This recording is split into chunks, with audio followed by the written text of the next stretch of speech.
Everything but what I'm supposed to. Well, we, Um, we all were running a bit late. I think I might have got here about 4 minutes before you. Oh, well, the fog is real. no, Let no, me no, just Jack. say Speak that. for yourself, man. Yeah. We ain't Oh, quick, brother. You know what? We. The one day he was on time. No, Yeah. actually, Yeah. the third day. Yeah. Come on, give me not credit. three. Give me credit. Not three. Good morning. Good morning. What's happening, family? Welcome to the show. Good morning. Good morning, bros. Good morning. For those folks that are moving around, please, please, please turn on your dang headlights. Please, please, please turn on your dang headlights. I'm not I- certain if it necessitated it, but I had on my brights, my high beams. I mean, okay, that's a bit much because you kill other people that's coming towards you. But I just want to say, and then people like don't know the rules of the road. They don't know how stuff go. It was just so irritating because I'm driving behind this woman this morning in this van, and she's driving pitch black, and it was so foggy coming down Fond du Lac, down the highway part of Fond du Lac. Well, all of it is a highway, but before you get to across 76 coming across, you couldn't see her. And so, I'm blinking my lights like you're supposed to do. Hey, flash your lights. And now everybody's so scary. Oh, I'm sure somebody trying to carjack me. Oh my goodness. And the lady never turned her lights on. She just got from in front of my car. And I know sometimes flashing means I'm going fast because you get out my lane. But in fog conditions, check your dash and figure out if your lights is on. This crazy lady never turned her lights on. I was like, ma'am, you gonna hurt somebody or yourself, fam. And the number of people I saw driving with no lights on this morning, I'm like, y'all, just basic rules of the road. But I just gotta say this too, since I'm talking about the road. I was coming back. Hey Shelby, good morning, sis. I was coming, I was going home last night. And I was on Good Hope, and it was a Tesla that was just dipping in and out of traffic. Whoosh. You going too slow. Move over. Whoosh. Whoosh. I mean, just doing the thing. But it was a police officer riding right next to me. So the police officer, he sat in the cut for a minute, and we just watching dudes dip in and out of traffic going up Good Hope. And finally, the officer's like, "Now I had enough." so the officer switches lanes and gets, pulls up on dude, and the officer goes in that far right lane. That's not a lane. And just pull up on the driver. But for whatever reason, the officer didn't give him, didn't harass him. He just let him know, calm down. Just you doing too much. And so the Tesla fell back so far, dude was in Iraq, and we was all Slowed all the way up. It was so funny. So when I pulled up on the Tesla, I started laughing. I was like, I was pointing and laughing oh no, That is messy. That is no, so you messy. was bad though. You was bad. It was so funny to watch it in real time. And Instigator. the officer was cool because dude wasn't driving a complete idiot, but you just dipping in, and he was using his signal, but you still dipping, and it was clear you was messing around, and the officer just pulled up on him like, yeah, we gonna slow all this down. And then and you knew it was intentional because then after the officer was in that far right lane, he crossed all the way over 3 lanes and then took a left turn. Man, I was dying laughing. I said, yeah, he let you know. I was like, you ought to be glad because I would have gave you a ticket. But that's just me. All right, let me say good morning to the brothers in the studio. What's happening, Mr. DeVoe? How are you today, sir? I am blessed and highly favored. Are you? Certainly. Oh, yeah. Highly favored. I'm above ground, and I have another chance to. Let me look up the definition of highly favored. So I wanted to ask you quickly, though, Michelle. I don't know if no questions. Jermaine. No. This is none of the buffoonery that Jermaine does. It's real questions, brother. This is. I was going to ask if Jermaine shared with you the second incident that happened in the intersection right here on yesterday. Sure didn't. No. We flipped the car over there on yesterday. Yes, I was getting off work. I turned the corner. This is Oh unbelievable. wait, I think I saw video. There was a black like. No, this was a gray truck right there. Oh no, I know. I guess was coming through the intersection and they was trying to beat the light, and it was a 3-car. It hit 3 cars. The car flipped over and landed on the side over there. And I saw it happen, and I stopped, picked up my phone, called Debo, and said, "Hey man, y'all come outside." It's just amazing that It's two in a crazy. row. So let's see what today brings. It's crazy. So wait now. So right there on this- Titonia, the truck hits Flipped 3 other cars. yeah, hit 2 other cars. Hit 2 other cars and then flipped over. Yeah, it was over by the Walgreens. Yeah, right there. So, but yet in that same intersection. So it's got to be one of the most dangerous intersections in the city. So be careful yeah, it's whether you got the crazy, light or man. not. Watch Titonia and Capitol because we've had 2 in a row. And I was thinking, if I would have left earlier, like 5 minutes earlier, I probably would have been in that intersection. I mean, that I don't understand why. Yeah, somebody was like the incident from Monday. That's the one. Yeah, that's the Yeah, we stolen saw that. car. That was Yeah. in Tony. Yeah, we saw that The one. That was on the yesterday. news now. Yeah. And they said it was a stolen car because Yeah. we were trying to figure out what was going on so with they that. let the dude get out and walk away. I mean, that was the Well, he crazy probably part. got I off believe and they ran knew away. him though. Yeah. They seemed like they knew that cat.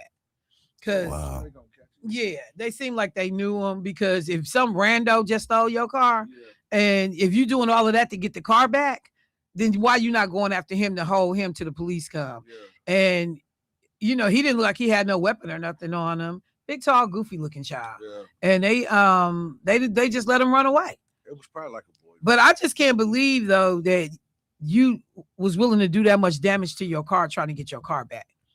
Or Because if that car ain't totaled, good luck. it's total now. Yeah, I I'm sure. mean, you and then like I said, if you're also responsible for him driving erratically because he was trying to get away from y'all, even though he had stole the car, and you helping to cause him hitting that bus, All your insurance ain't gonna cover it. I mean, no, insurance shouldn't cover it. And I feel bad for people, but it's like again, y'all, it's a car. It's Yeah. a car. Yeah. Some people are like, it's the principle thing. No, it ain't no dang principle. You like getting ready to possibly kill somebody out here Yeah. over a car. Or yourself, because again, like And the way people that child said, was hanging out hanging that out car. the car, Mhm. like anything could have happened. Like you could have failed, and if you would have fell down at that particular time when that car was going in circles. Oh yeah, it was madness. yeah, it you was ended up absolute underneath madness. it and just crazy. Well, so yeah, y'all. We seen the videos. Channel 12 been playing it this morning, or Fox. I think this is Yeah. Fox that's been playing it this morning. Let me say good morning to Mr. Ride Out. What's up, streetcar? Do you have to? I do. See, I want to be fair. I'm Thank about equity and inclusion up in here. thank you. It's DEI. You over trying here. something new there? DEI over here, brother. You trying something new? Yeah. You understand me? I appreciate I'm you. about equity and inclusion. I appreciate you. Making going sure, on in the history that nobody would really talk to you. I'm just saying. Oh, and by the way, Brother Clark did make his safe arrival to Vegas and told me to tell hello. Oh, all of that's y'all that right. So, I wait. meant to send So $20. he was a bit nervous about traveling right now with the war and all of that He stuff. should just be. I thought he was nervous He because they was gonna take his drawers. Yeah. Right? Now he about to go really? win some bread, Yeah, so yeah. we can Did he get, find his drawers? we Debo? can get I didn't ask new about money. his draws, man. That wasn't, Y'all need help. Y'all really do. I But started yeah, to say that the investigation has moved. Say, from man, Vegas. this supposed to be me saying hi to Shell, man. Hi, Shell. How you Bye, doing? Jermaine. Jesus, what Clark ain't even here. what you say? I said, this supposed to be me saying hi to you. Oh, and he He just interrupted me. Just old rude I'm dude. He sorry. is rude. I He apologize. is God, rude. dog. I get on him all the time about his I rude. jollified. I don't even want to He say is. nothing no more. You promise? Look, thank you, Debo. Well, you know, Shell, You are welcome, Michelle. you know, It's over, Jermaine. I just want to say when That you was a wear your quick hair like pass. that, Shell, Mhm. ooh, ooh, Yeah. Float. Uh-huh. float on. You better flow with me, Yeah. boy. Float on, float on. Float on. Yeah. Take my hand. Felt that thing. That thing. And where we going? The lover's name. You gotta close your eyes. when How you was say it gonna be? I don't know the other. You don't Let know the me word. show you. That's it.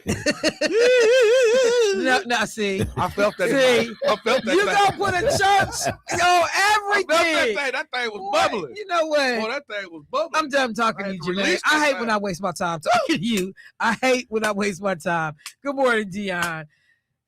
Special. Could you stop? Felt that thing. That thing's still bubbling Could you stop? in my soul. All right, y'all. As you can see, another day of quality programming here. Yes, quality. No, you didn't say yes. Quality. I felt the jab, bro. I felt it. But I don't care. I don't care. Because I do quality 2 days a week. So today it is what you get today. Let me start off by acknowledging that it is Women's History Month, and I have said that, but haven't done a lot of programming around it yet. The goal is to be better next week. Somebody said not play the floaters. I know. We really should be able to play that. But let me just take a quick second, if we can roll video, just to properly acknowledge that it is Women's History Month. Women have been shaping human history since the dawn of civilization, but it's the month of March that was chosen to honor women throughout history. Here's why. The origin story of Women's History Month is up for debate, but it was born right here in the US during the suffrage movement, when women were fighting for the right to vote. Some historians say that its roots can be traced back to a protest on March 8, 1857. It was then that a group of women from New York City textile factories allegedly staged a strike over poor working conditions. But scholars argue that this demonstration was fabricated, suggesting that the strike was invented retroactively to give the annual celebration a more compelling backstory. At first, women's history was only observed for one day.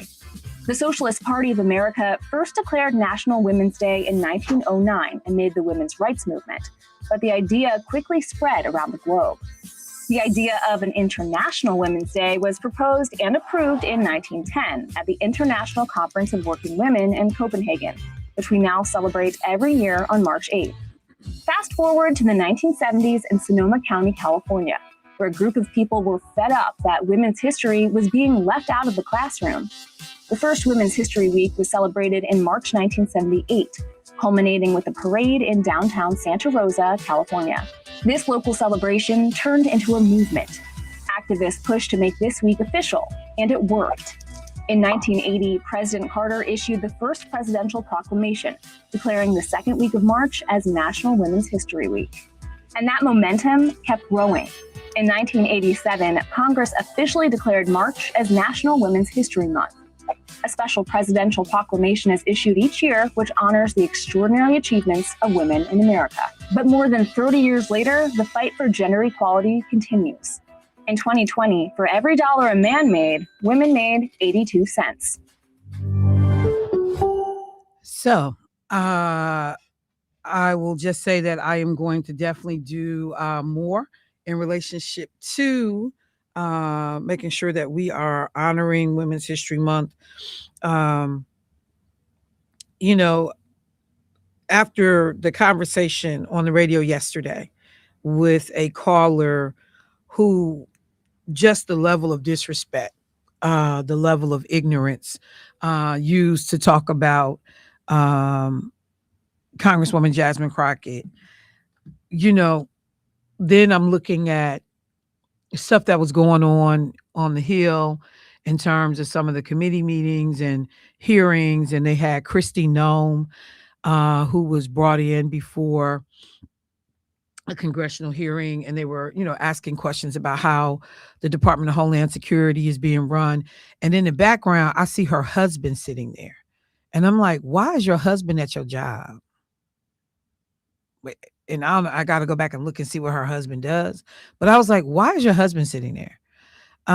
Which says something too about you, a woman in the workplace, and you had to go before a committee hearing, and your man is sitting on the front row. I'm like, this is not a confirmation hearing, like somebody's there for moral support before you get the job. So why is your man on the front row when you're trying to do your job?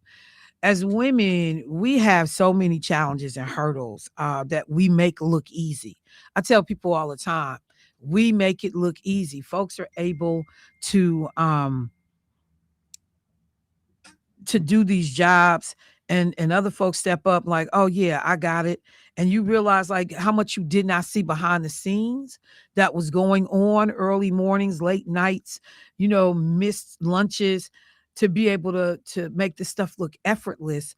And you still in 2026, white women are paid 87 cents on the dollar for their white male counterpart for doing the exact same job. Black women, Hispanic women, we are like 63 cents.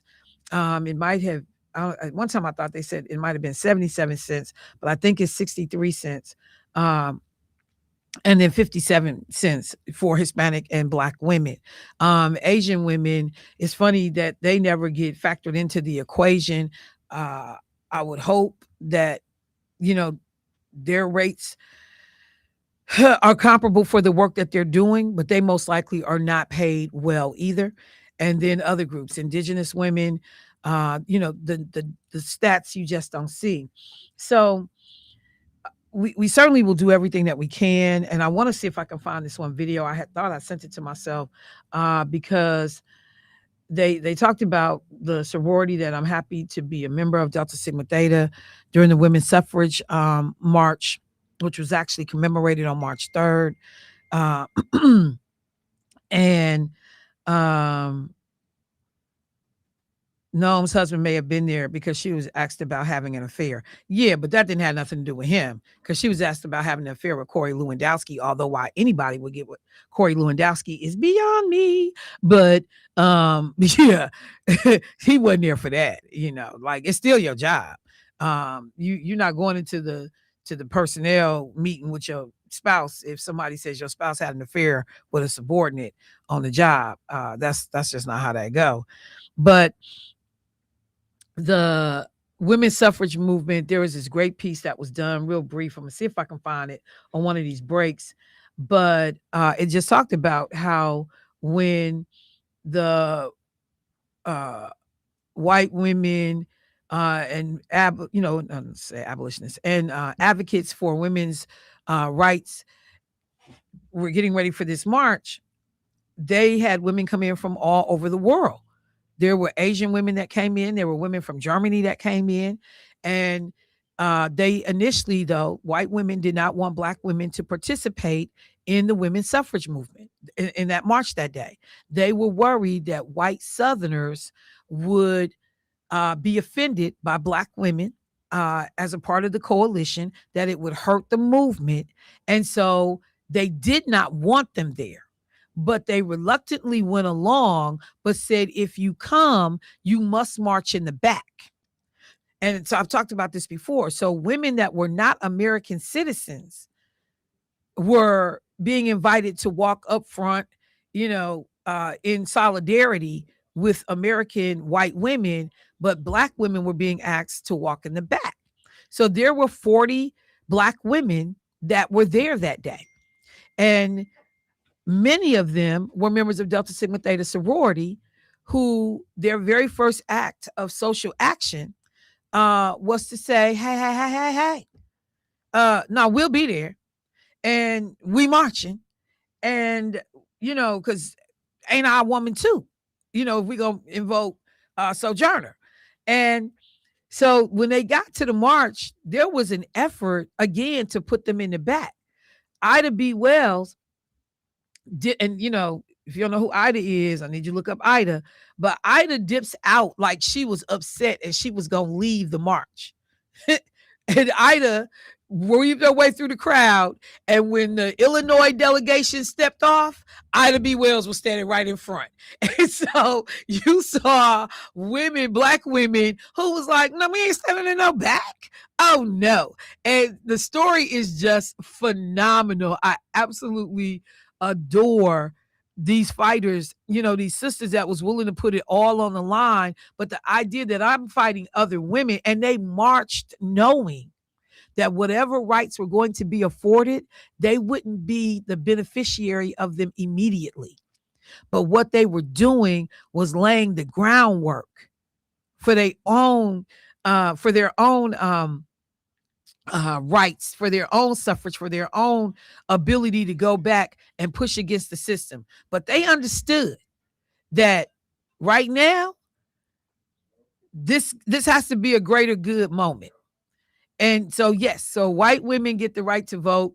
And it would be 1964 before black women are actually afforded the right to vote unencumbered, no literacy tests, no, all of the nonsense at the polling locations, at least on paper. At least on paper, intimidation was supposed to stop. But just think about that. So you talk about 1919, you go all the way up 1913, and then you come all the way up to 1964 before black women, and that was 64 was the Civil Rights Act, 65 was Voting Rights Act. So you think about how long it took for black women to get those very same rights that they helped people to march for. So I just wanted to make sure that we start there, that we acknowledge that. We got a caller, and then I'm gonna take a break real quick. Hey, caller, what's happening? Hello. All right. Hello. Hello. Yes. Hi, Michelle. Hi. How you doing this morning? I'm doing well, and yourself? Good. Good. What's going on? Just calling in to say good morning to you all and Good see to how hear you your all voice. been. Good. Good. How you feeling? Everything all right over there? Yes, ma'am. Everything's all right. Yes, Good. it is. Good. Yep. So, hi, D-Ball. How you doing this morning? He's in the back, walking in the back. So he hear you. Oh. He waved. Okay. Good morning, right out. He waved too. He ain't they do it. sleeping? No, they got some technical stuff going on in the studio, so they trying to get something figured out in the studio. Oh, okay. Yes, ma'am. Okay. You good? Yeah, no, All you right. just got me right now. I'm sorry.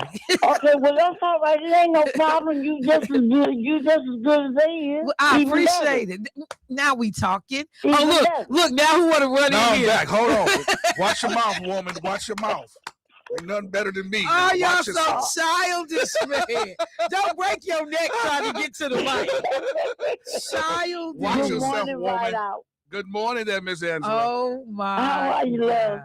Well, it's foggy outside. Yes, it is. Childish. Yeah, I had to come and make sure. Okay. Okay. Well, I ain't never gonna forget about you, baby. You up there? You a one day All one. right, now, woman, now you go hang up now. You hear me?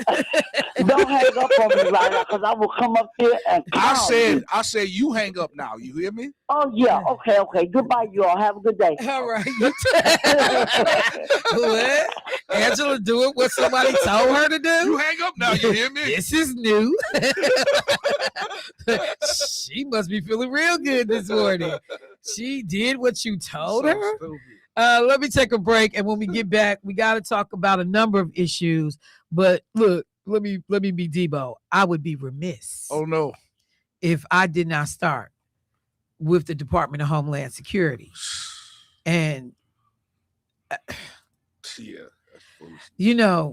when these people talk about we're getting rid of DEI because they're questioning basically the capabilities of people of color who have gotten these jobs.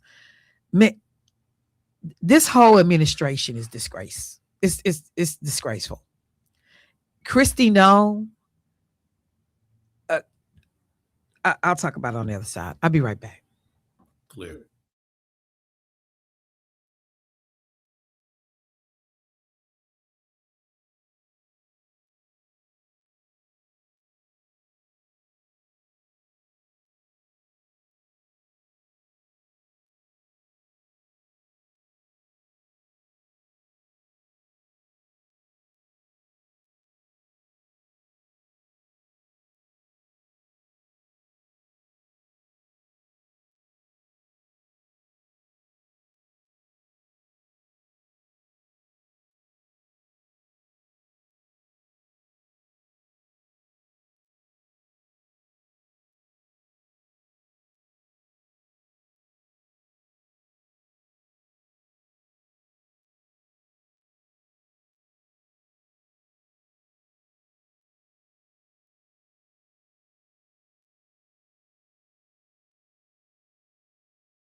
Okay, hang on Sorry. one second. I'm trying to go back with this clip.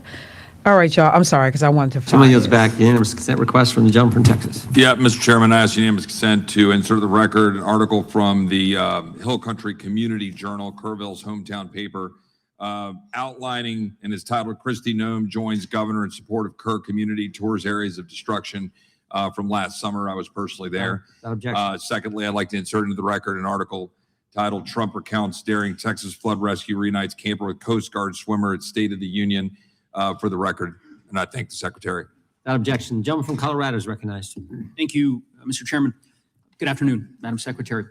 Thank you for being here. I want to discuss in greater detail the expansion of advertising in your department under your tenure. And I believe you testified regarding some of these matters yesterday in front of the United States Senate. In particular, I want to discuss the department's $220 million ad campaign. This is the ad campaign that featured you at Mount Rushmore. You're familiar with this ad campaign, correct? I am familiar with it. It was an ad So let campaign me, that was. I'm going to ask you some placed questions about it, to- Madam Secretary. So Okay. as I understand it, this is a $220 million ad campaign. It's split between two contractors. One of those contractors got $143 million. That contractor is called Safe America Media, correct? Correct. Okay. That company is affiliated with a former political director of the National Republican Congressional Committee. Now, yesterday you testified, I think I'm quoting you right, you said, quote, or in reference to this contract, that, quote, it went out to a competitive bid. Do you stand by that statement? It was a no bid contract where two vendors were. It was a no bid chosen. If contract. it would have been a no bid contract, if I'm using that correctly, it goes out to two different vendors. Correct. So it was There not a many competitive. media- Let me try to explain agency. what the discrepancy, because a competitive bid is very different than a no competitive bid. And I'll just explain why. We know that your testimony yesterday, when you said, again, I'll quote, it went out to a competitive bid, is untrue. The reason we know it's untrue is because under federal law, your agency is required, whenever the agency decides to skip competitive bidding, to file a notice with the public explaining why. And in this case, Right. your agency filed a notice. Right. You're aware of that, Right. right? Justification and approval for other than full and open competition. Your agency made a decision not to proceed with competitive bidding, and one of the contractors that got the award was this Safe America Media Company that received $143 million. Many Right. vendors got the chance to look at that contract and to participate in it. Well, So that is why the two of them were that's chosen. inaccurate, Madam Secretary. I'll read from the notice from your agency. Given the immediate action to significantly reduce illegal immigration and border crossings, DHS identified 4 companies. 4 of the hundreds of thousands of companies in the United States, you identified 4. One of those is this Safe America Media Company. Where is Safe America Media headquartered? I don't know. I don't know either, Madam Secretary. We can't find it. We can't find a website. We did find an address that's registered for this company. Do you know where that address is? Is there a problem with this contract? I'll Because tell you was about done it. According to Madam law. Secretary, It the was done by career address is officials. registered to a political was operative. dollars that were spent Madam Secretary, the to company, inform and then I'll people give you an that the opportunity to laws- respond. Look. The company is registered to a political operative in Virginia. Do you know, just by way of example, whether this company that received $143 million in taxpayer dollars, has it ever done work for the government before? I don't know. I can't. The answer is it has not. And do you know why we know that? Because it was incorporated 8 days before this contract went out. You want the American people to believe that this is all above board? Yes, that I- $143 million of taxpayer money just happened to go to this one company that doesn't have a headquarters, doesn't have a website, has never done work for the federal government before, and is registered apparently or attached to a residence from a political operative. And of course, one of the subcontractors of that contract, as you know, is a political firm that's tied to you back when you were governor of South Dakota. The reason why I ask these questions is that this is taxpayer money. And I presume, I don't know this for a fact, but Senator Tillis noted yesterday the way in which your agency is blocking the Inspector General from 11 different investigations that it is trying to conduct. I don't know if this happens to be one of them. I certainly hope it is, because eventually the facts will become public in this regard. And there are serious laws implicated, conflict of interest laws, federal procurement laws, that I believe All merit. followed, all done correctly, What was all it? done All done legally. correctly. 14 billion impressions from that the- marketing campaign. Sure. It was money spent in this country and in 8 different countries that illegal migration was coming from. Madam Secretary, Overwhelmingly yeah, effective. we all $49 understand the billion. argument that you've made, that somehow this ad campaign on Fox News of you at Mount Rushmore has led to millions of people self-deporting. You're Why do you using think that millions they of did dollars of self-deport? Had they taxpayer not money known? in this way. It is fraud, and ultimately, I think there's going to be accountability. And I yield back, though. Can I speak to? So I don't know how many of you had an opportunity to either watch the Judiciary Committee hold these hearings with DHS Secretary Kristi Noem, but even the ability to see the clips. So the gentleman that was talking, Congressman Joe Neguse, he is the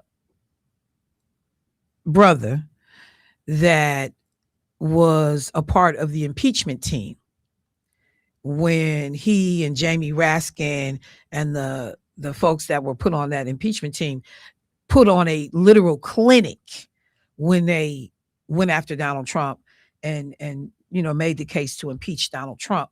This brother's out of Colorado. When I tell you, one of the most impressive legislators, armed with the facts, the presentation is always spot on. He's a lawyer. It shows every time he opens his mouth that he is a lawyer and that he is a learned, accomplished lawyer. He clowns when he puts on, a presentation. There is no stone left unturned. And so as Kristi Noem and this whole level of disrespect that Trump administration officials have decided that that's the way they're going to engage legislators, talking over them, all the eye rolling, all the ignorant buffoonery that their leader does, that they bring into these hearings, it's just disgraceful. I've said that. I'm going to keep saying it over and over again. Then you hear Jamie Raskin ask her about these planes, luxury planes, one of which that has a queen size bedroom set up on it. And she's saying, well, these planes, while they are for the executive team, they're also going to be used for deportations. And he was like, well, why wouldn't you just buy a plane equipped for deportations? Stop playing with people.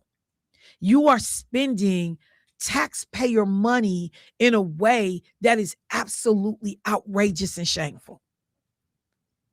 And she literally, in all of the entitlement and arrogance that one can muster, tries to act like none of this is out of order. As he says, you need to do an immigration commercial, but you go to Mount Rushmore when we are in the government shutdown, everything's not even supposed to be accessible, and paid millions of dollars to make these stupid commercials.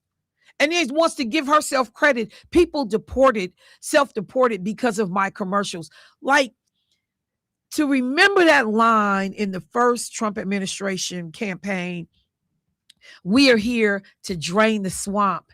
And yet you have like layered, individual upon individual that is incompetent, that is there for selfish purposes. They are talking about, even her housing. In one of the back and forths with, I think it might have been Raskin, he was like, you are living in housing intended for military people for free. How are we paying you a salary? And, I don't know let me see real quick what Kristi Noem's salary is. How are we paying you a salary and you are living rent-free in housing intended for military families? So let me see. She makes $235,000 a year. That's how much she makes. A little over that. But they then call out that you give $143 million contract to a company that was established 8 days before you awarded them this money, who've never done business with the government before. So how are they even on the government's radar? And say it again. I smell a rat. You smell more than a rat, bruh. Like, this is outright fraud, y'all. But it happens. All of these people are there for self-enrichment and a way to get over on American taxpayers. And it's just so frustrating because you have these people that support these Republicans, and one of the Republican congressmen that's on the Judiciary Committee, he sits up and says, I'm just so sorry about the way you've been treated. It's just, basically, I'm paraphrasing, but it's just awful the way you've been treated. No, I'm sorry about the way American taxpayers have been treated. I'm sorry about what is going on with our money and that nobody seems intent on trying to protect American taxpayers while we still have no resolution on health care. So Donald Trump got us over in Iran. They're giving guns to the Kurds to fight the Iranians. We got 8 different things going on in terms of skirmishes, wars, drama around the world, but we can't figure out healthcare in this country for American citizens. Nothing. We 3 weeks out. Department of Homeland Security is shut down because Democrats are holding on. The funding for them is not happening until we get some constraints put in place. So tell me, how are Republicans justifying going along with this madness? We got a call, and I'm coming. But wait, I'll take the call and then I'll come back. Go ahead, caller. Hey, caller, what's happening? Good morning. How you doing? I'm good. How are you this morning? Oh boy. These committee meetings that's been happening for the last couple of days. Yes. I would hope that they keep all these receipts. So when this people's terms are over, they bring their butts back and charge them with all kind of criminality and put them butts in jail. It absolutely needs to happen. I mean, just the fact, though, that, like I said, we elect these people to go to D.C. to represent our interests, and they are doing everything but that. And so the sad part is, if the makeup of the Congress does not change, the accountability will not happen. Republicans are demonstrating they will not hold these people accountable, even when you're talking about this kind of money. And this is just one department. What Kash Patel is doing in the FBI, like, these people are doing this in dang near every department they got control and access over. Just turn it into a personal slush fund. So if we don't change out leadership, even after these 4 years are up, we still may have no accountability, bro. We still might not have it. So I kind of thought about this, and I said to myself, if, first of all, that's why they got rid of all the inspector generals. Because I remember when they first came through, and before they started cutting the people who run these departments, it was like all the people who would audit stuff or know the rules and regulations, they made sure they got rid of the people who know what's going on and whose jobs it is to look for this kind of stuff. So they came in all knowing. When he picked his team, he asked, part of the question was, do you want to get rich? And they was down for it. Now the part of the issue is that the real work that goes into being a political department head, you got issues that are around the world and you affect a lot of people. They're not interested in providing any service other than to them personal selves, and they just want to ignore and tell people that you don't believe what you're watching. And this war thing, it's going to be real interesting when 5 weeks from now, when this thing is still going on, what's going to happen and what's the next world issue that's going to jump off. The economy was bad. Well, the economy was not in the greatest shape already. Prices are not going to go down now. And there's going to be long-term ramifications from all of this. So this midterm, we have less than 6-7 months. We got to get these people out. I mean, I'm just going to say this to the community. Even if there are, your personal personal choice didn't win, you got to vote you got to vote to get these people out. You cannot not participate. That's not an option. That's one of the questions coming out of that Texas race on yesterday.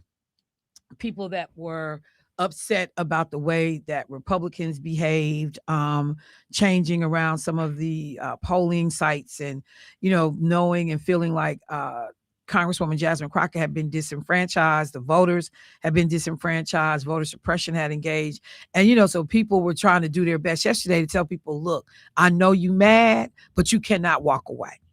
I know you upset, but you still got to come back and vote, in the runoff and then in the main election, because we have to literally keep our eye on the prize this time. We cannot let these people get away with this stuff. And if we don't move these folks around, then it's going to be a problem. So yeah, you are absolutely right, bro, with what you're saying. And I couldn't agree more. One final thing. Yes. I would just say this. The Texas issue is a preliminary to what else is going to happen. I would hope that the Democrats are looking at every possible loophole and really decomposing what went down, and look at where do you have vulnerabilities in your state, and you have got to get ahead of this, and you cannot wait till the summer. You have to start right now, and have information available and messaging that says to the people, here's what you need, this is where you need to go, and it just keeps being a drumbeat over and over and over and over. Because if not, people are going to be falling asleep at the wheel. They're going to day of, and I think the other thing, vote early. Early voting, then you can avoid this stuff, this day of the election type stuff. Vote early and make sure that you get as many people who typically say, I'm going to go to the poll. Vote early. Vote early and vote by mail, because the election day stuff that's where all the confusion comes in. Yeah, I mean, the idea, again, when you say pay attention to what happened in Texas, and thank you for the call, bro, I appreciate it. But pay attention to what happened in Texas. So as I'm asking some of the questions that a lot of, people were asking, we know that January 9th, the Republicans in Texas had indicated that they were going to be messing around with these polling locations. We don't know when the official notification happened or what went on, but there were people, I started, scouring the social media yesterday, trying to figure out some of these answers on my own. And there were interviews and people that were giving media outlet interviews saying, and the media was showing it, where people showed up to a polling location and was being told it was a Republican only polling location. That Texas Republicans in some areas of the state made polling locations party specific, and that the polling workers didn't know that was going to be happening. Voters had not been informed, but they showed the signs in the window saying Republicans only at a polling location. In what world? I'm like, when I tell you, I kept trying to say, no, this is AI. This is AI. This cannot be real. But the stories were just coming out of everywhere about what was done to suppress the voter turnout. So the brother's absolutely right. We have to pay attention to what happened. And somebody said, don't forget that people didn't get their ballots who tried to vote early in Milwaukee. So voter suppression issues, there too. Somebody said that there were folks who were saying they were told they couldn't get a provisional ballot when they were trying to vote, that nope, they wouldn't give them one. We can go back and do an autopsy, if you will, or forensic, analysis of what went on in Texas. And we should be able to figure out that playbook is going to be used around the country. Period, point blank, is going to be used around the country. Can you imagine getting to a polling location and being told that this has been switched to a Republican only polling location? Like, and I don't even know. I can't even imagine. So I'm still trying to find where the legislation was, or what where the policy was that made this possible. But there were some things, because I kept trying to say, what could the campaigns have done, the Democratic Party have done to better educate people about these polling location changes? But some of the stuff that they said was happening on day of, that people did not have an opportunity to respond because they didn't know it was going to take place. So let me do this. Let me take a break. When we come back, we got to be able to take a look at, oh my God, it's so much. Before I even say take a look at what I want to talk about. Evidently, just as an update, and I got to follow up, but 11:30 a.m. may have removed Dan O'Donnell, albeit probably temporarily, from the air for the comments that I talked about he made yesterday on social media about taking out, assassinating the governor of Minnesota. So I will do my best to follow up and see what the outcome of that is. But that was the update that was posted on social media, that he had been, at least for now, removed from the air. So we'll touch some of this stuff when we get back. But Donald Trump saying that if he had to grade the war effort in Iran right now, basically, if he, on a scale of 1 to 10, he would give it a 15. Of course, 6 soldiers have lost their lives, untold numbers that have been injured, that we are being told we are not getting the real number on. And on the Iranian side of this, I'm watching ABC News that says 186 school children and teachers were killed because they bombed the elementary school, or whatever the grading, grade levels were, but they bombed the school in one of their first strikes. Who talks about war in this way? Oh, we're doing a fantastic job. On a scale of 1 to 10, I give it a 15. Casualties are just that. No deference and respect for the people who have lost their lives on either side of this thing, because those kids, and they were predominantly girls, those kids in those classrooms, they didn't bother anybody. In reality, most likely they are victims of even the brutal regime of the Ayatollah in Iran. They're victims. I got to take a break. But it's people listening to my voice. Y'all voted for that. I'll be right back.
All right, family, welcome back to the show. Before I hit up some other things, like I'm telling y'all, I'm all over the place this morning.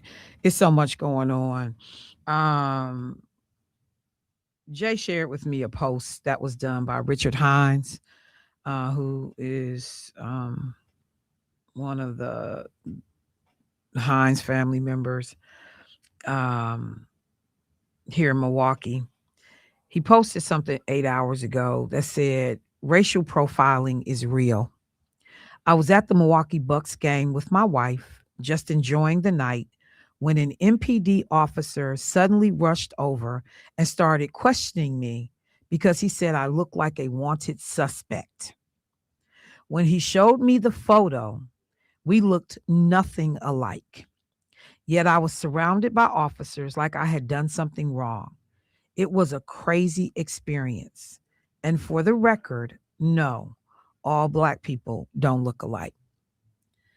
Um, First of all, sorry to hear, obviously, that interaction took place, but you just gotta wonder, like, so MPD, Milwaukee police officers, y'all combing through the crowds at the Bucks games looking for suspects of what? Like, you walking around with a photo, so somebody told y'all they probably gonna be at the Bucks game, and y'all walking around with y'all picture in hand, and so the brother look at the picture and like, this don't look a damn thing like me. But you, Mr. Police Officer, look at the picture and say, "Oh, this look like you." How how does that work? And I wish that Richard Hines has said, more specifically, like what this brother looked like, so you could clearly understand what these differences were. But so then I'm trying to figure out, well, now that you done embarrassed the hell out of me, and everybody around the scene, the police rush me, and surround me to talk to me, was there an apology? Maybe he got one, he didn't mention it, but was there an apology? What's the policy? And how those things can go so wrong? Because, you out for an evening at a game for some tickets you probably done spent a grip on to be here. To have a Milwaukee police officer rando out the crowd come up to you and say you look like a suspect in a crime. Yeah, it's too much. What's that poem I played? The sister, she said, being Black is hard to do. So I just wanted to put that out there because there are people that know the Hines family. That's crazy that brother had to, and this is the thing. I was saying that to somebody not even that long ago. You don't stop worrying about Black men even when they grown. You still worry about your brothers and your uncles and your daddy having police and law enforcement contact. You don't stop like before. It used to be our sons, and we was teaching our sons under 21 how to engage. Somebody said, was the officer white or Black? I don't know, but I'm gonna just say probably white, because a Black man would have looked at a picture and he would have been able to tell if this is the same dude. I don't know, but I'm gonna lean towards, because the fact that he had to say at the end of his post, and for the record, all Black men don't look alike. Yeah, probably it wasn't a Black officer that did the initial contact with him. That's what I'm gonna lean towards.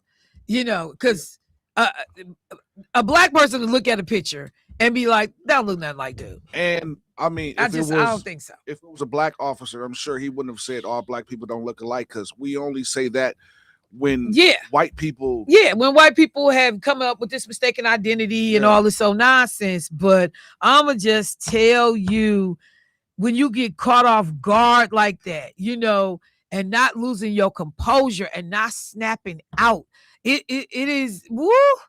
And it's crazy, man. It's crazy. Let me go to the phone line. Hey, caller, what's happening?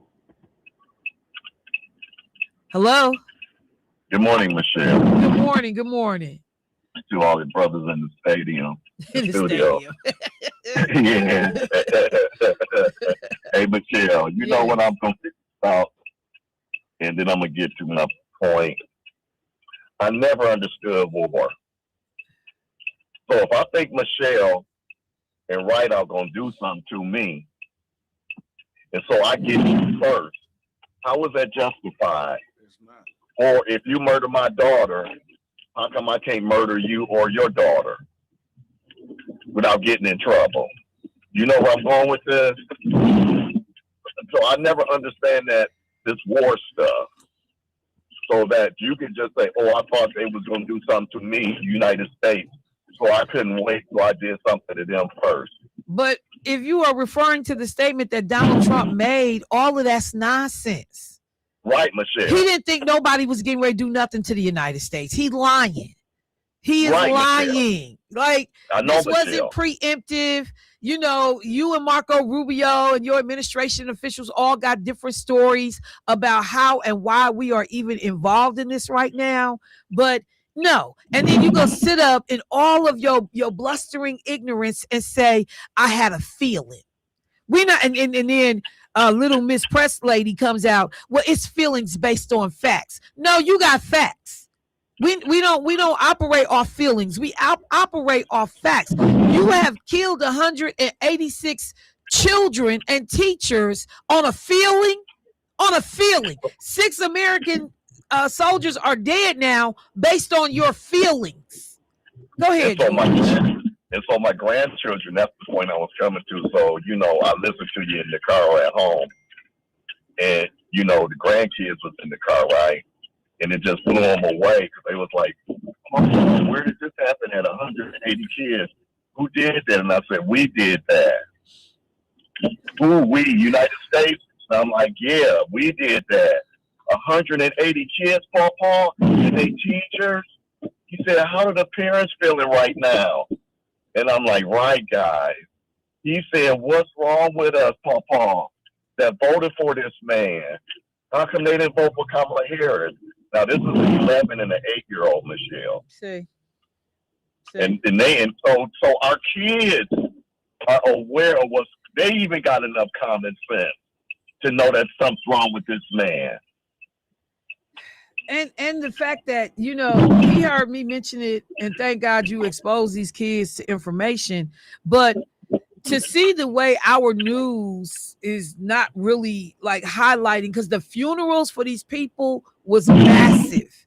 It was a massive, you know, people in the streets that were out there dealing with this. So right now they're saying that more than 1,000 civilians have been killed in this war right now. We only been into it for like 4 days, 5 days. And already over 1,000 people have been killed. And you know the thing that hit me, Michelle, too, that you don't even hear the administration, oh, it was a mistake. Yeah, okay. Like nobody. But I don't hear no sorrow about these children. None whatsoever. None whatsoever. None whatsoever. Can I end on a silly note? Go ahead, bro. Jermaine. Yes, sir. You took Angela to the candy shop. You said, hang up, woman. You got jokes, huh? Yeah, they ain't gonna never let you. You got jokes. They gonna never let you go on that. Said, hang up, woman. Hey. Creep. Oh, no, Jack. You know what? Bye, George. He having way too much fun. Let me go to the next caller. Hey, caller, what's happening?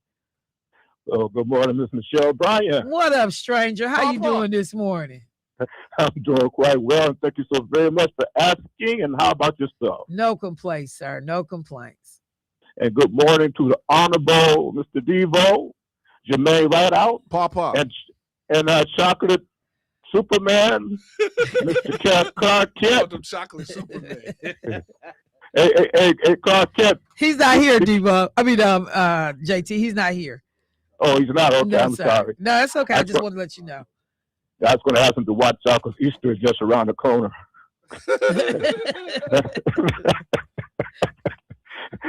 There's a lot of chocolate going around. But anyway. No comment. No comment. Okay. Now, reason why I called Michelle, it just irks me. It just irks me to the bottom of my foot that United Nations, knowing that this man, Donald Trump, and his minions, the what I call them, the Nazi/Ku Klux Klan Party Republicans, they committed murder, genocide, and the United Nations I haven't heard anything about them issuing out a warrant for Donald Trump arrest like they do other murderers and dictators that cause the same havoc and getting away with just murdering people with willy-nilly. You can't do it, bro, when you be holding to people. When folks is financing you, got five on it, got money on it, see, that's the problem. Because when you think about the interconnectedness of our economic systems and resources, they know they are able to operate with a degree of impunity because we got too many connections. It's not that necessarily it's a too big to fail situation, but too many people got their money tied up with what goes on in America or America economic, resources. Our tentacles reach deep and far. So people will do, like I said, that's why people have started to figure out how to create their own financial system so they didn't depend on Visa and MasterCard to process payments in their country because they saw what happened in Russia. But so people are going to figure out how to wean themselves away from us. But you can only go so it's like somebody in your house that's eating your food, living off your money, and then they challenge you, and then you got to get up out of here. So until they wean themselves off from some of their dependency on these relationships, and some of these countries are not big enough to get in America's behind. They just don't, they're not big enough. And so, yeah, you're going to find people sitting and being quiet. What they say, you got to pay the cost to be the boss. You're going to see people just they'll say enough on the surface. We don't like what happened. But in terms of real sanctions or real aggressive action, you're not going to see that. It's going to be difficult to see that. And you're right. And thank you so very much for explaining that into more detail than I will, because I'm just simply thinking that, maybe it's because United Nations are predominantly white countries. And that's why they're not giving a damn about the people of color being murdered and slaughtered by Donald Trump and his Nazi/Ku Klux Klan Party Republican regime. But thank you, Michelle, for doing an excellent job of explaining that. Because you're right. It's just they got their hands tied, so we'll see. But thank you for stopping my card. Everybody have a good day. All right. Thank you, JT. And one of the things I will say, the UN's Human Rights Office, they have called for a, quote, prompt, impartial, and thorough investigation into the circumstances of the attack on this elementary school, or I'm not, like I said, I don't know the exact grades, but of this school where these children and teachers were killed. They've shown the images. But like I said, the funeral, the crowds, thousands of people in the streets, and Marco Rubio, we don't know. We don't know if this was us. We will be investigating if this was our strike. But you're taking credit for everything else. Donald Trump is taking credit for everything. Depending on the day you talk to him and whether his rash is bothering him or not. He's taking credit for all. We didn't wait on Israel. I mean, Israel didn't get us into this. If anything, we got Israel into it. That's what this dude said. That's what he said. Even though Marco Rubio flips it and says it the opposite way. Israel was going forward with these strikes on Iran, and we knew there would be retaliation. In particular, we were worried about our military bases and American assets in the region. And so we had to get them, basically be engaged in this whole thing because Israel was moving forward. That's what Rubio said. That literally is what Rubio said. And then Trump, who, nobody is bigger than me. I am the biggest man on the campus. No. It was my decision because I had a feeling. Not military briefings. I had because you don't read. We already been told from the first term the man does not read. And so the frustration in watching these people, but make no mistake, you can only talk so much noise. The only people I see talk crazy that take our money is Israel. Because they talk crazy. There's some stuff that just happened. I'm like, y'all on the budget for 18 billion a budget cycle. Like, you're not gonna do what now? You're not gonna entertain a two-state situation? You're not going to like talk about how we gonna get these people to be okay? And you hear that same level of talk with Iran from Israel and the United States. What did Donald Trump just say? I don't care who they put up as their next leader. They getting killed too. So you're killing people who haven't done anything yet. You are literally telling people preemptively, we will kill anybody that is connected to this regime that gets put up to be the next leader. How do you have the right and the authority to do that? As Keith was talking about on his show, it's certain things that I don't like. And there are some humanitarian areas that we do need to weigh in on.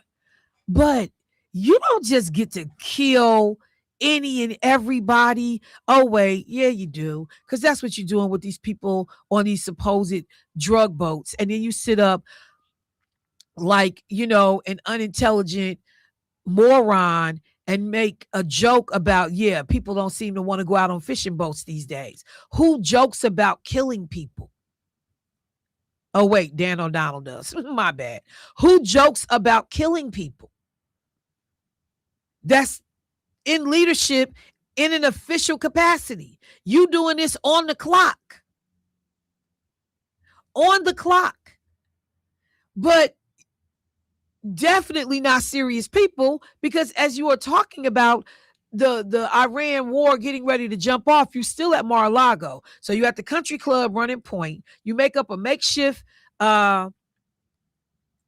situation room, but there are people in restaurants in Washington, D.C. that can be overheard by waiters who are saying, we knew the war was getting ready to happen because some guys was talking casually about it at the table right before the mess jumped off. There are waiters coming forward and saying we had heard about it in the restaurant while we clearing tables and waiting tables. Because all of these people want to be so important and they are so cavalier. They have no skin in the game. They are only becoming wealthier and wealthier as everybody else is poorer and poorer. And so they talk about this stuff all casually. But anyway, let me take a different turn for just a second. I'm going to try to get Pam Bondi in here, but I just wanted to bring this up for people who may have Allstate insurance. So Allstate Insurance is being sued. There was a lawsuit being brought against them because they said they were tracking their customers through their cell phones. Okay. So Allstate must face a privacy lawsuit accusing the home and auto insurer of illegally tracking drivers through their cell phones without consent, using their data to raise premiums or deny coverage, and selling the data to other insurers. Did y'all hear what I just said? Allstate, which is like the blue ribbon of insurance companies, illegally monitoring their customers by tracking them on their through their cell phones without their consent. And then what they are learning about their customers, they are using it to raise their premiums, deny coverage, and sell the data to other insurers. I'm going to take a break. When I come back, I'm going to tell you a little bit more about that. Be right back.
All right. Good morning, folks. Welcome to the last half hour of the show.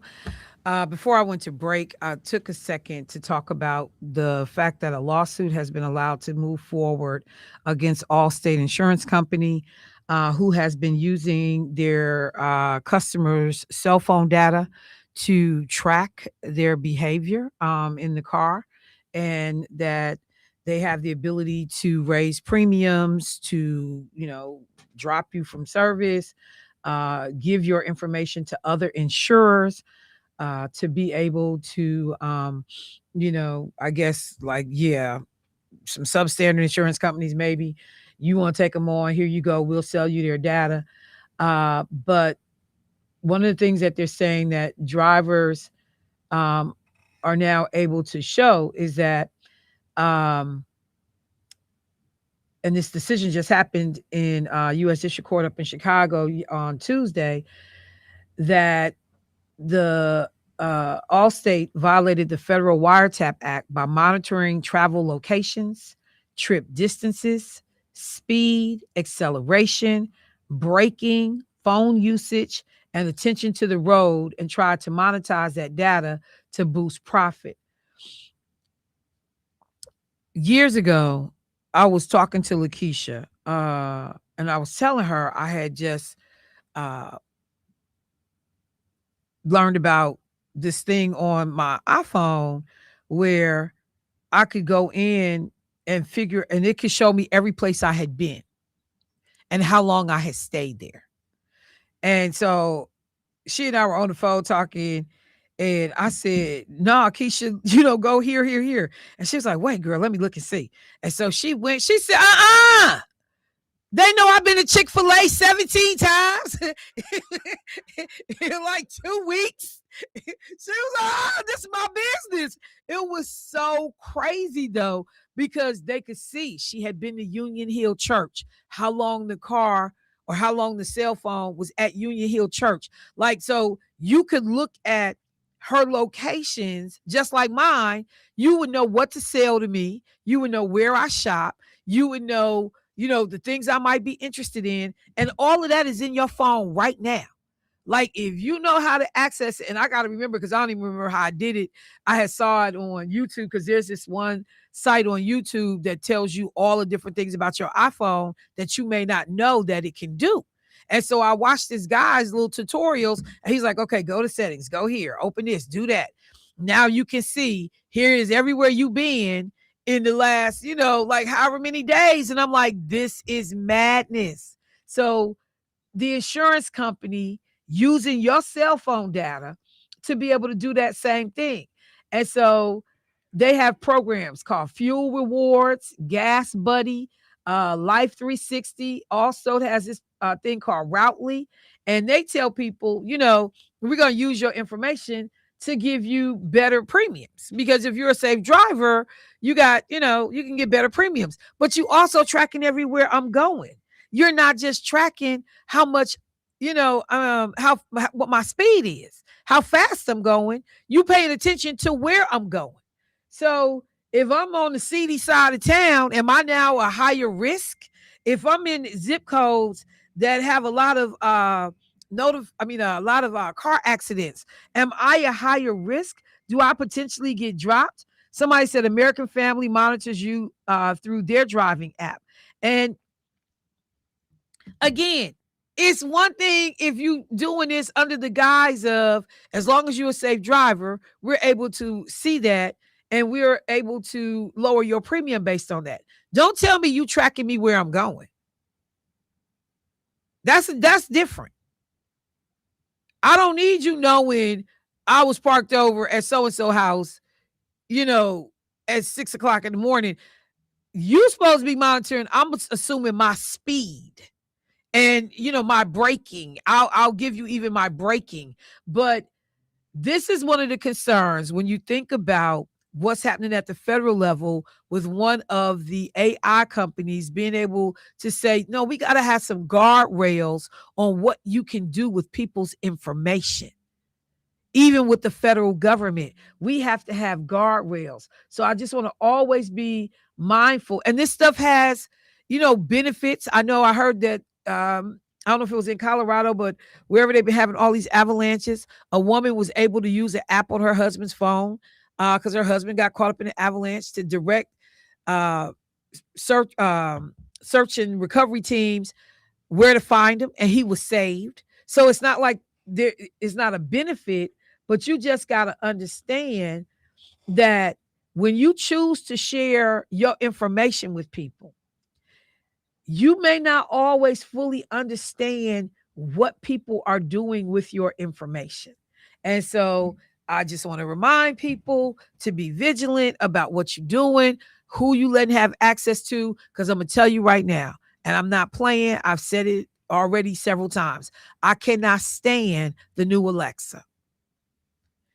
This chick is nosy, and I know some of y'all got the male voice, but like before, if you would say Alexa, and I'm messing up y'all thing in y'all house, let me stop saying the word. If you would say, hey, fine, or tell me what the weather is today, and A would tell you the weather. And just instinctively, because you're used to talking to human beings, you say, thank you. A would say, oh, you're welcome, and you have a great day. Or let me know if I can do anything. And I'm like, when we start answering back, like it's a whole new different kind of vibe with the new A, that I'm like, these people are recording what is being said in our households. I fully believe it. Let me go to the phone line. Hey, caller, what's happening? Hello? Hello. Yes, hello. Good morning, Michelle. How you doing? Hey, so Lisa, how you doing this morning, sis? All right, trying to get out of here from my therapy groups. All But anyway, right. I love you, and good morning, Milwaukee. Good morning, Bay, and you have a good day today. All right, let me go to the next caller. Hey, caller, what's happening? Good morning, Michelle. Yes, good morning. Well, I'm going to tell you what's happening. I'm listening to you. And a lot of stuff you're saying, I've been reading about. And I know people have too. I hope so, because there's a lot going on. And you know who the criminals are. But you're the people that's criminalized. All the information on us has got to be put in a data center. And it's going to get worse. This what you talk about now is supposed to get worse, because they said once they get it all intact, they can go into our data, into our bank accounts and all that stuff. And still, our money out of the bank, and because they're trying to get rid of the dollar, and they can use your cards. It's a big spy machine. And so I think eventually we might have this, what you call an authoritarian nation. But anyways, I was just thinking, you were speaking about the Hines guy that got police surrounded. Yes. And every time I think, you mention stuff like that, and the police, I always think about the crime, because in the city of Milwaukee, we're always criminalized. And it's all publicized all over the radio stations. And so I have people living outside of the city, and I hate so bad that, every time they put something up, it's always black, black, black. So I just want to say to black people, be careful how you receive that information and talk about each other. Because it's always us that's committing the crime, but no other areas you hear about. We kill each other. Police stopped me one time. They stopped me 2 times, really. But they stopped me one time, and he told me he stopped me for a wellness check. And so my brother was in the car with me, so he ran around to my brother. And he asked my brother, he said, where you live? He didn't ask me for no identification. My brother said, I live in a nursing home. And I said, good. I said, that's what you get. You stopped me. For a wellness check. That's what he told me. And he ran to my brother. I was the driver. And I said, that's what you get. You know what? But it makes me think, but this was, different races, but the grandmother in Wauwatosa who got the black grandchild. Yeah. And they were, he was in the car with them, and the police pulled him over for a wellness check because this white woman and her friend was in the car with this black kid, and they pulled them over for a wellness check. Yes, ma'am. That's what they did. That's crazy. A wellness check. And he let me go because he didn't have nothing. I thought I had did something, but I was right here in the city, right here, smack, and I live right there in the city. And I thought, all the money they got, and they still robbing boss, $1 million staff. Now he's returned, and he had a bad heart, but do he need health care? He had a mild heart attack, and we don't need it. So, $1 million staff. Yeah, no Medicaid expansion for us. No, Okay. we can't help anybody. You're right. I'm Thank you. highlighting. All That's right, all. Okay. appreciate it. Got Bye. another caller. Let me get them in. Hey, caller, what's happening? Jesus. Hello. Happy Vaseline Day. What's going on, bro? How you doing this morning? I'm all right. I sent a little thing to you inside your little messenger on YouTube. You got that forehead going on today with that Vaseline, that player. Yeah, I know it's shiny. I can't do nothing about it. They got these cameras set up goofy up in here. So you're gonna get all forehead today. And you got the nerve to have a ponytail. Yes, I do. I want you to see it all. I ain't ashamed of mine. My mama loves me. My head is shaped very well. But go ahead. Well, I heard people with big foreheads are nosy. No, we're brilliant. We got to store all that knowledge. Get it right. We're brilliant. Okay, so the thing with the with the meta glasses. So I was asking a question, and he told me exactly what I wanted to know, and I said, okay, thank you. He said, well, if you'd like to know any more, just ask me if you like to. I said, wait a minute, man. I said, that's enough. He said, okay, thank you. I said, come on, man. I don't need all this extra talking to my glasses. So, this stuff is getting crazy. Like what you're talking about, because you're talking about the eyeglasses that have the integrated technology in them so that you can do everything from your frames, right? So if you want to talk, so you just say, hey, Meta, and then, or you can say, hey, Michelle, and then and you say what you want to say, it'll text message you what you want to say. So if it calls me and it says Michelle on the call ID, I just says answer, and it goes through the glasses. But you can ask any question, you can look at any tree, any whatever you want information on the box. And I mean, so can't you do video and photos from the glasses? It records for 3 minutes and the quality is A1. I'm selling it big time because I had them for they knew to everybody here, but we didn't have them for so long. But you can do pretty much anything you want to with a cell phone without touching your cell phone. Tell it to take a picture, tell it record it, and if you don't know quite what it is, then now they have the translation. So if you talking to my Spanish, it'll translate it for you. So now they have it to where if you're blind, if that person is blind and they have the glasses on, you can call eye to eye. So if they can see something, you can say, hey, well, turn left, turn right. You can go do this. You can see what they see, and you can tell them where to go. Because, I'm still stuck on just the simplest part of the technology where you can just literally be looking at something and say, take a picture, send a text message. I mean, or like you said, identify an object. I'm looking at something, I don't know what it is. Identify this object. You can do all of that with these glasses. Everything. And I can't live without them because I have 2 pairs. And I mean, whatever I do, I got to have them. And when I leave the house, I got to have my glasses, my phone, my wallet, and my keys. And that's that. Okay. But you don't see no downside to this? Because I know what. It's too late because once they had Google and they was listening to you, they've been listening to you. Once you turn your TV on, they listening to you. Once you put your data in your phone, I already said, once you got your internet, you can turn your data off and they won't find you. But as soon as you got your data on, it don't matter what is going on. Just like if you got your data on and we could be talking about socks, you're going to get commercials of socks on your phone if you go through Facebook. You're like, I wasn't talking to Facebook about no socks. Right. You got commercials of socks. No, somebody literally just said they were listening to the show yesterday while the county exec was in. And all of a sudden on Facebook, a memory popped up of her and the county exec in a picture. But she was like, so of course you listening.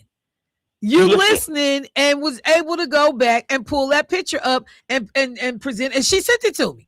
She was like, look what just popped. She literally said, look what just popped up on my feed on Facebook. Hey, listen to once you got your data on, the party is over. Ain't about the glasses, it's the data on your phone. So once you take off, once you say, I'll allow this to allow that on your phone, you be like, hey, well, can I go here? Well, you got to allow me to do that. Once you put allow, you told them you could do that. But you did it so fast that you didn't know that that's for them to listen to you because you told them you could. I mean, even, because I hate when they ask you about, the cookies and, can we manage this and can we have access to this? Like it's so much stuff I can't stand. But if you're trying to get to something in a hurry, you'll go ahead and say yes. And you won't know what you said yes to.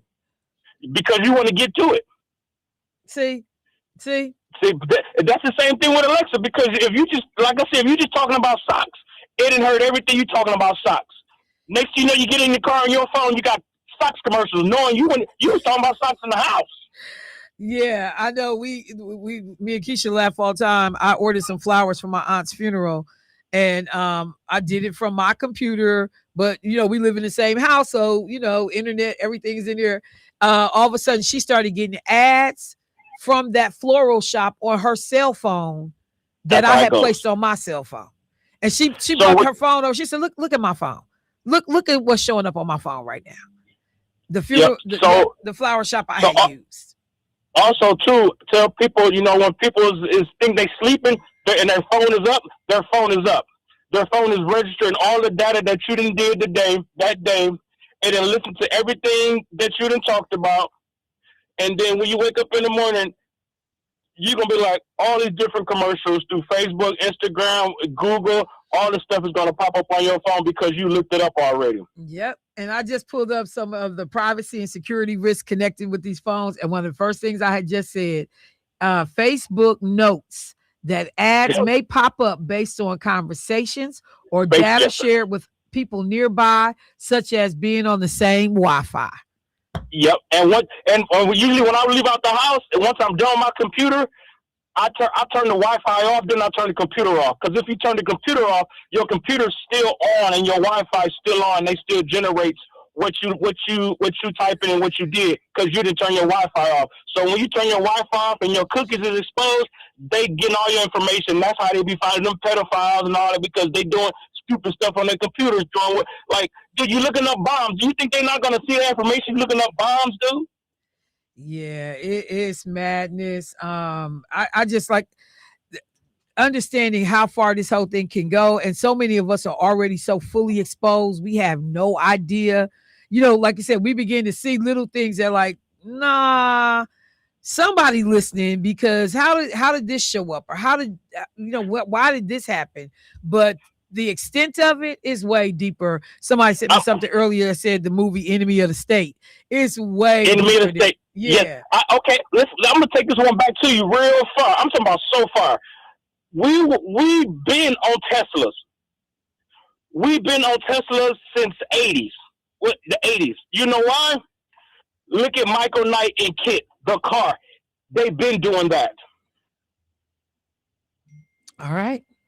Knight Rider. Yep, I got you, bro. All right, I'm up against the clock. Thank you, fam. I appreciate you. Got one more caller. I'm gonna get in.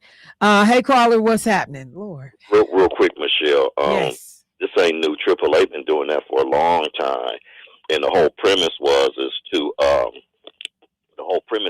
to not make how they feed it to you is that they can lower your cost by more safe driving. But it ain't your driving too, it's the people around you too, because if somebody do something, you got to brake real fast or something. Now that's on you. It ain't on them, it's on you.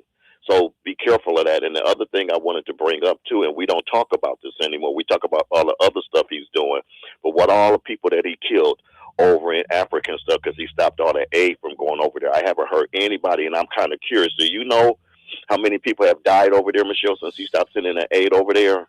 No, not right offhand, because there have been so many things, so they stopped the HIV/AIDS program medication from going over. Here. Thanks, yeah, thank you. No, they've stopped so many things, and in fact, you know what? I'll make it a point to do that. How the region is being impacted with this, we could care less about what's going on in the country. So yeah, let me just do a more comprehensive dive so I could talk about it all at once. Let me make a couple of quick announcements if I could. If you want to get your Girl Scout cookie fix, we know that we support our children. Rachel, who was one of the little girls that used to come up here with her dad to sell Girl Scout cookies. I ran into Rachel at church. Rachel is grown and in college, going to school to be a nurse. I was like, oh my God.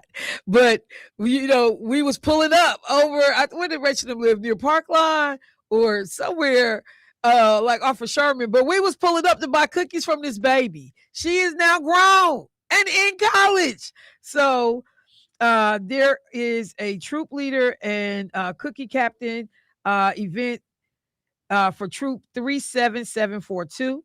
And they are going to be up at the Pick and Save 9200 North Green Bay Road in Brown Deer from 10 a.m. to 1 p.m. And they will have all your Girl Scout cookie fix that you need. Make sure you go out if you are over in the area, support these young women, young girls, I should say, as they are, getting life skills that will take them well into life, be transferable. So over at the Pick and Save from 10 a.m. to 1 p.m., 9200 North Green Bay Road. Let's support these troops. And then the community listening session that the county executive was talking about on yesterday when he was on my show. There's one happening tonight from 5 to 6:30 p.m. at the Brown Deer Public Library. And this was about the Future State Project, all of these different 13 recommendations that had been made by their consultant about things that needed to be done in Milwaukee County. If you want to weigh in, this is a great opportunity to be engaged. There are only 3 more sessions after this one. Those are happening next week. But if you can make it tonight, Brown Deer Public Library, 4301 West Brown Deer Road from 5 to 6:30 p.m. And I will just say, I was going to mention it, but I don't have the notes in front of me, so I won't mention it. Okay. That's the show for today. Like I said, it wasn't my coordinated show, but y'all got some information. I promise you, I'll do better on Monday. All right, family. Let me say y'all have a safe weekend. To Jermaine and Debo, bros, appreciate y'all. And I will talk to y'all next week. Peace.